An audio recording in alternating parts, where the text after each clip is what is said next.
Good morning mga kagigil! Ayan, andito ako kay Ate Amy sa Olongapo, no? Pine-prepare ko yung ating lunch. Yan, meron tayong ano yan. Bawang sibuyas, kamatis, luya at siling green. Tapos meron tayong dahon ng ampalaya at ang fresh na mga maliliit na isda na ito. Actually, hindi ko siya alam, no? Pero parang hasa-hasa. Sariwa siya. And isasawag natin. Start na tayo mga kagigil! Ito na natin bawang natin. Nilagay ko na rin yung sibuyas at kamatis, ano? Yung kamatis, lutuin natin maigi, ano? Kailangan yung durog na durog siya. As always, sa lagi natin ginagawa, ano? Dudurugin siya na maigi para lumabas yung lasa niya at mas masarap. Nilagay ko na rin po yung luya, no? Pantanggal ng lansa.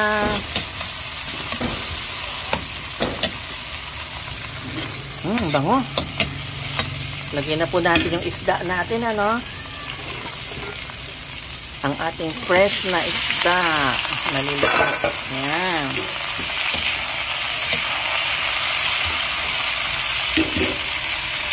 Then, add water. Ayan. Lagyan tayong maraming paminta, no? Ayan. Pampasarap.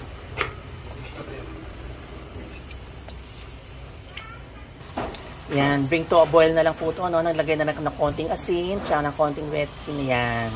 Lagyan na po natin yung sili at itong dahon ng ampalaya. Madali lang po ito maluto, ano? At hindi pwedeng pinatatagal. Yan. Madudurog kasi yung isda, kaya ganyan lang siya dapat. Siguro mga 1 minuto na lang po ito, no? Okay, tikman na natin kagigil, ano?